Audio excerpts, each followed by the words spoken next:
Bom dia, boa tarde, boa noite, pessoal. Estamos aqui passando para deixar mais um vídeo aqui nesse canal. Seguindo sempre avante, sempre com um propósito e sempre tendo um pensamento positivo, que amanhã pode ser melhor do que hoje. Capítulo 2 do livro que nós estamos lendo, o livro se chama Mais Esperto que o Diabo. É um livro que tem, o objetivo de abrir a nossa mente, de nos ensinar como nós vencemos a nossa maior batalha, que é contra nós mesmos. Nossa mente, a nossa alma, o nosso espírito e o nosso corpo. Todas essas partes têm que se unir em um só propósito, a vitória. Nós estamos com o propósito de ler esse livro. Passamos aqui para o capítulo 2, E hoje nós vamos falar sobre um novo mundo que se revela para mim. É o título do capítulo 2. Fizemos um resumo aqui do capítulo 1 e logo em breve nós vamos trazer o capítulo 1 inteiro e completo. Mas nós vamos começar aqui no capítulo 2 para seguir adiante o nosso vídeo. Capítulo 2. Um novo mundo se revela para mim. Obviamente, eu havia passado por uma experiência de renascimento em que todas as formas de medo haviam se afastado de mim. Eu agora tinha coragem de tal maneira que nunca havia experimentado antes. Apesar do fato de ainda ter sido mostrado para mim como ou de que fonte eu seria capaz de receber os recursos necessários, eu tinha fé inabalável de que o dinheiro estava vindo ao meu alcance. Na verdade, conseguia enxergá-lo, já em minha posse. Em muito pouca ocasião na minha vida inteira, eu pude experimentar tal tipo de fé. Na verdade, era um sentimento indescritível. Não há palavras da língua portuguesa que possam descrevê-lo. Fato que todos aqueles que tiveram experiências similares podem facilmente testemunhar. Naquele instante eu comecei a colocar em prática as instruções que eu havia recebido. Todo aquele sentimento de que eu estaria estranho em uma missão impossível agora havia me deixado um por um. E comecei a buscar em minha mente os nomes de todos os meus conhecidos, que talvez eu pudesse ser capazes de financiar os $25.000 de que eu precisava, começando com o nome de Henry Ford e passando por toda a lista de mais de 300 pessoas. Meu outro eu simplesmente disse: continue procurando.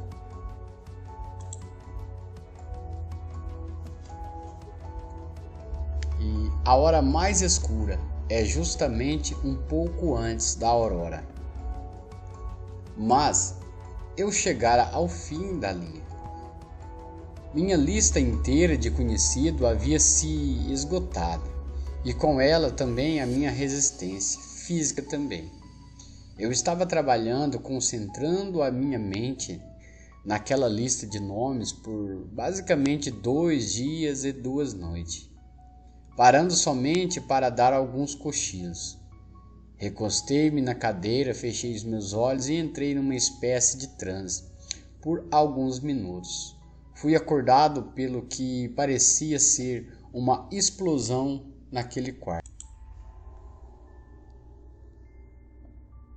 Conforme eu ganhei consciência, o nome de Albert apareceu em minha mente. E com ele um plano que eu soube instantaneamente ser o plano que me faria ter sucesso em persuadir o Sr. Pelton e a publicar também os meus livros. E me lembrei do Sr. Pelton somente como um editor na revista, aquele que eu havia publicado em anos anteriormente. Eu me sentei, peguei a máquina de escrever e enderecei uma carta ao Sr. Peter. e descrevi o plano da mesma maneira que ele havia sido entregue para mim. Ele respondeu, o telegrama dizendo que estaria na Filadélfia para me ver no dia seguinte. Quando ele chegou, mostrei os manuscritos originais da minha filosofia e brevemente eu expliquei qual seria a sua missão. Ele pegou aqueles manuscritos, folheou algumas páginas por alguns minutos e então ele parou de repente e com os olhos fixos na parede, por alguns segundos ele disse: "Eu publicarei os livros para você." O contrato foi assinado.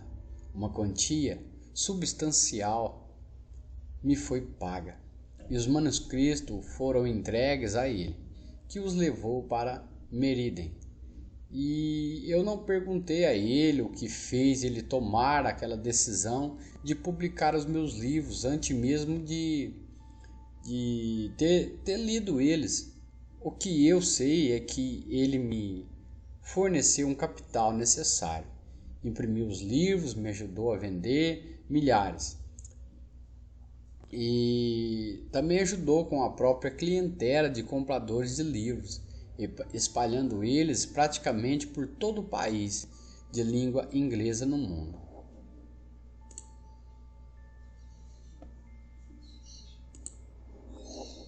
Três meses após o dia em que o Sr. Petro me visitou na Filadélfia, um jogo completo com todos os meus livros estava em cima da mesa, bem na minha frente, e a minha renda de venda dos livros era tão grande e suficiente para suprir todas as minhas necessidades.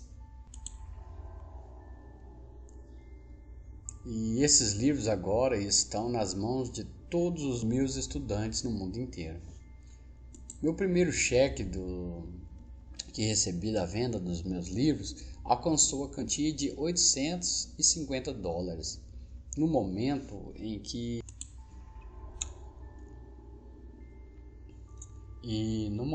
em que abri o envelope para apanhar o cheque meu, outro eu me disse: "Sua única limitação é aquela que você impõe em sua própria mente." Não tenho certeza de que eu entenda exatamente o que esse outro eu estava dizendo.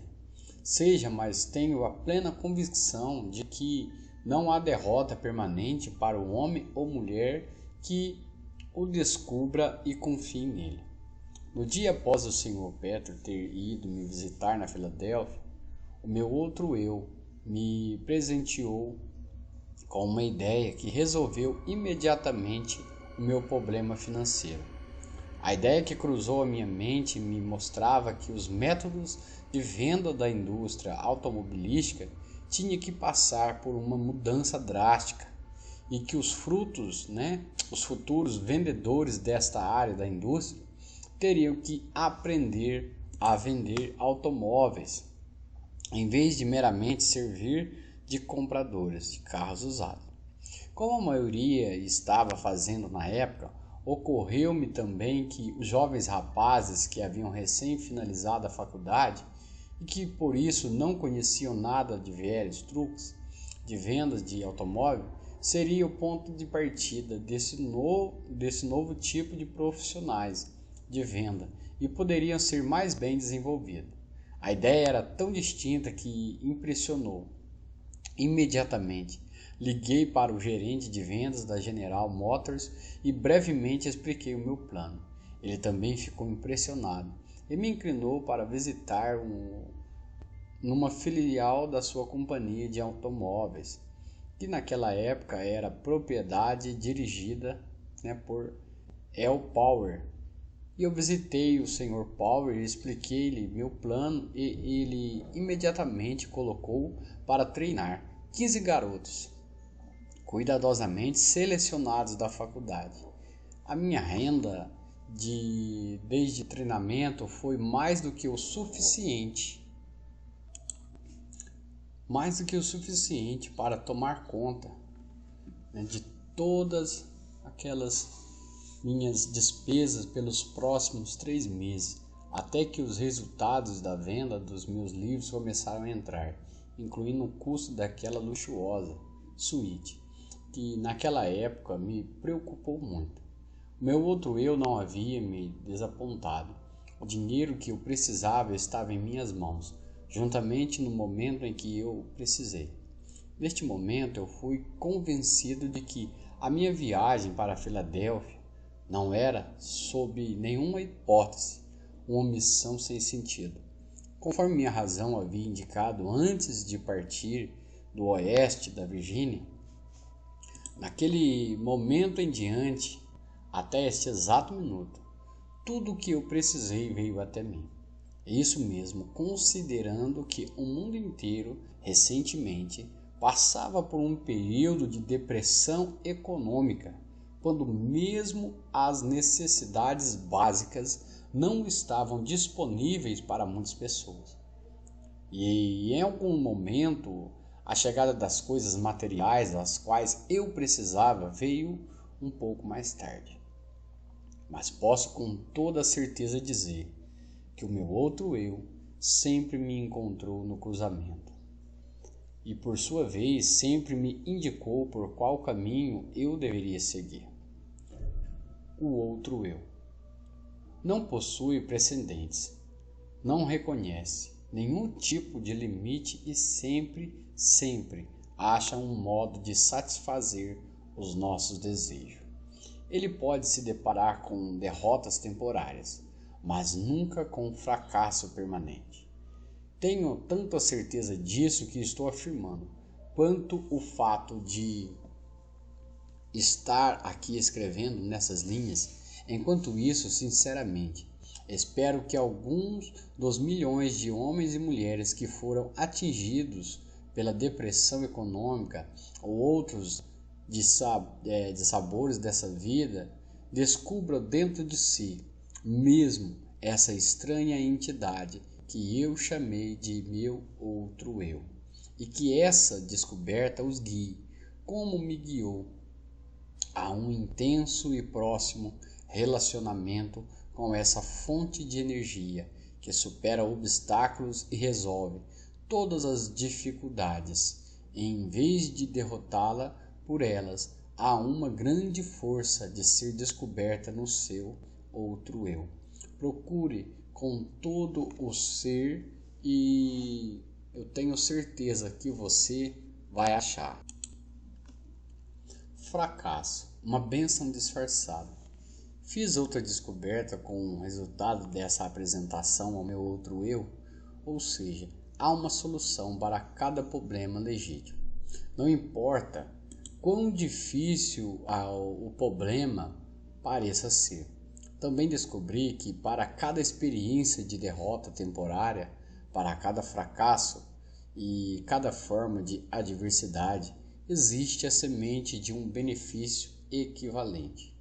Entendo que eu quero dizer, não afirmei que isso seria uma flor desabrochada do sucesso, mas sim a semente pela qual essa flor germinará e crescerá.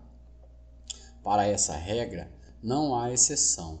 A semente da qual eu falo nem sempre pode ser observada, mas pode ter certeza de que ela está lá, de uma forma ou de outra. Não pretendo entender tudo sobre essa estranha força que me reduziu à pobreza e a uma situação de necessidade e medo, e então fez renascer uma fé dentro de mim, através da qual eu tive o privilégio de ajudar a dezenas de milhares de pessoas que se acham descendo a ladeira, mas sei que tal força entrou em minha vida com uma missão para que eu pudesse colocar outros em contato com ela. E durante um quarto de século em que eu me dediquei à minha pesquisa das causas de sucesso e fracasso, descobri muitos princípios de verdade que têm sido muito úteis para mim e para outros também, mas nada que eu observei me impressionou tanto quanto a descoberta de que cada grande líder do passado foi tomado por dificuldades e encontrou derrotas temporárias antes de alcançar os seus objetivos. De Cristo até Edison, os homens que mais realizaram foram os que mais se depararam com formas duradouras de fracassos temporários. Isso parecia justificar a conclusão que a inteligência infinita de um plano ou de uma lei pela qual ela faz com que os homens se deparem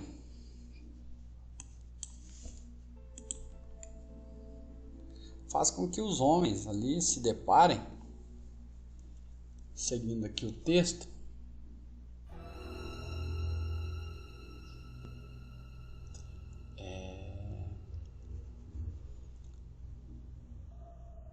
eu não desejaria sujeitar-me novamente às experiências pelas quais eu tenho passado naquela noite fatídica de véspera de Natal em 1923, e também naquela noite quando eu caminhei em volta da escola ali em West Virginia e lutei aquela terrível batalha contra o meu medo.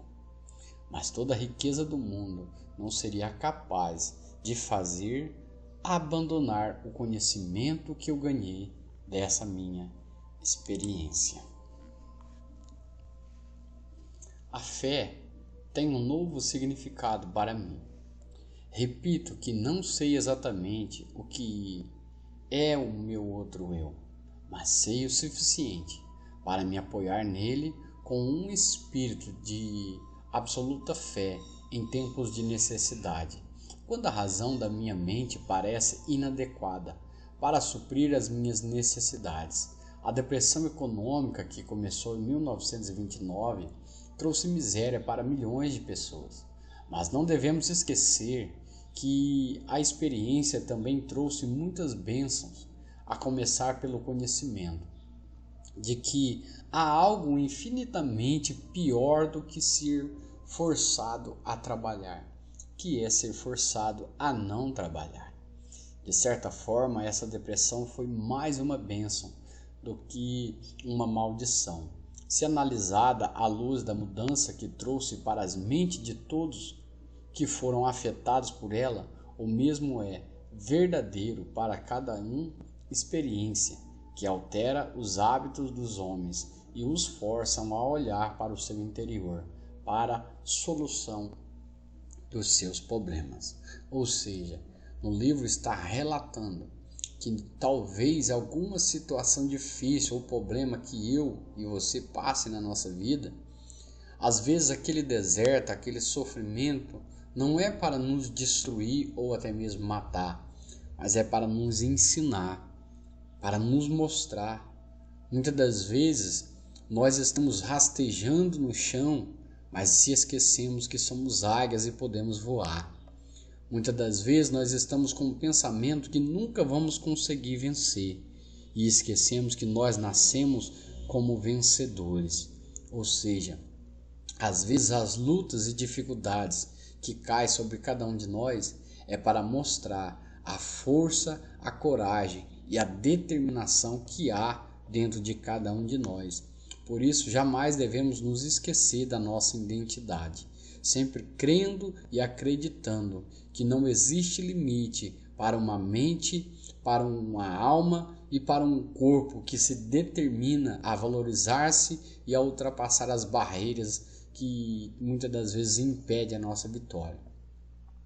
E o tempo que eu passei em reclusão ali em West Virginia foi, sem sombra de dúvida, a mais severa das punições da minha vida, mas a experiência trouxe bênção na forma de um conhecimento de que eu precisava e que, de certa forma, mais do que compensaram o sofrimento. Estes dois resultados, sofrimento e conhecimento, ganhos dele foram inevitáveis. A lei da compensação, a qual Ralph Waldo Emerson tão claramente definiu, fez esse resultado um tanto quanto natural e necessário. O que o futuro pode guardar para mim na forma de desapontamento através de derrotas temporárias, com certeza não tenho meios de saber, mas sei que, contudo, que nenhuma experiência do futuro pode possivelmente me atingir tão profundamente quanto aqueles do passado, porque agora tenho acesso ao meu outro eu. Desde que esse outro eu tomou conta de mim, venho tendo acesso a um tipo de conhecimento que, por certo, eu não teria sozinho. Descoberto enquanto a minha antiga identidade, chamada medo, estava no controle, aprendi que todos aqueles que se deparam com dificuldades que parecem insolúveis podem resolvê-las e, ainda melhor, lidar com elas, se estiverem dispostos a esquecer suas próprias dificuldades e partir para ajudar outras pessoas que porventura estejam passando por dificuldades maiores. O valor de dar antes de tentar conseguir. Tenho plena certeza de que nenhum esforço que nós possamos fazer em prol daqueles que estão em momentos de dificuldade ocorre sem algum tipo de recompensa. Nem sempre a recompensa vem daquelas próprias pessoas para a qual a gente ajudou, mas a mesma virá de uma fonte ou de outra. Desconfio seriamente de que nenhum homem pode utilizar dos seus próprios benefícios, enquanto estiver empregando pela ganância, pela avareza, pela inveja e pelo medo. Mas, se eu estiver errado nesta conclusão, ainda tenho a honra de ser aquele que achou paz de espírito e alegria através de um ponto de vista que não estava correto. Eu preferia, sim, estar errado e feliz e estar certo e infeliz. Mas este ponto de vista não está errado. E enquanto eu estiver bem com o meu outro eu, serei capaz de adquirir qualquer coisa material de que eu precise. Além disso, serei capaz de conquistar felicidade e paz de espírito. O que mais eu poderia? Alguém querer? O único motivo que me inspirou a escrever o livro foi um desejo profundo e sincero de servir para alguma coisa, de ser útil para os outros, compartilhando com eles tanto quanto eles estejam preparados para aceitar. A fortuna que se tornou minha no momento em que eu descobri meu outro eu, essa riqueza, infelizmente, não pode ser medida em termos materiais ou financeiros, porque ela representa muito mais do que isso. Riquezas materiais e financeiras, quando reduzidas aos seus valores líquidos, são mensuráveis em termos de saldos bancários. Saldos bancários não são mais fortes do que bancos. Esta outra forma de riqueza da qual eu estou falando é imensurável, não somente em termos de paz de espírito e contentamento, mas da mesma forma como é manifestada naqueles que estão adeptos da oração. Melhor dar do que receber. Ele está dizendo sobre a sensação de ajudar alguém que precisa. É uma sensação que cresce dentro de cada um de nós. É uma sensação de um serviço prestado, de uma paz de espírito, saber que a gente serviu para alguma coisa boa neste mundo. Então, quando a gente faz com amor para ajudar alguém, não existe satisfação maior neste mundo. Por isso, aqui nós vamos seguindo com o livro. Ele diz: quando rezo, meu outro eu ensina-me a concentrar-me nos meus objetivos e esquecer do plano que deve ser atingido. Não estou sugerindo que os objetivos materiais devem ser adquiridos sem planos. O que eu estou dizendo é que o poder que transforma pensamento em desejo, em realidade, tem a sua fonte infinita inteligência, que por sua vez conhece mais sobre os planos do que quem está fazendo a oração. Colocando o caso de outra forma, não seria mais inteligente quando a oração confiar na mente universal para nos entregar o plano que melhor se adapte à realização do objetivo da nossa oração.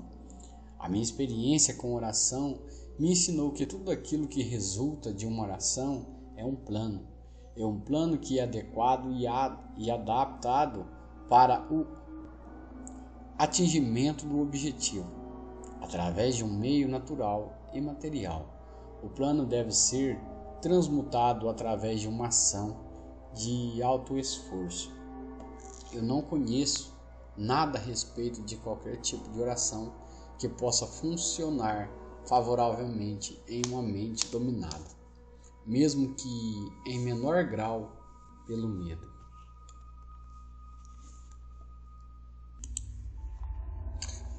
Paramos aqui esse vídeo, pessoal, para não ficar muito extenso o vídeo, e voltaremos no próximo com o título Um Novo Meio de Orar.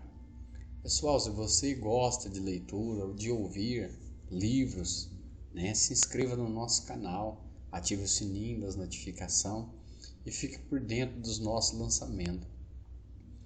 A leitura que nós estamos fazendo tem como intuito de abrir o conhecimento e a tua mente para que você possa aprender a como você pode superar a sua maior batalha que é dentro de você.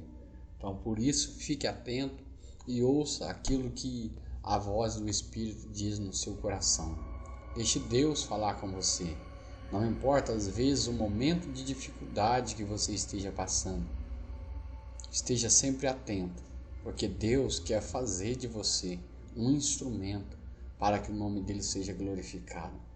Amém? Até o próximo vídeo.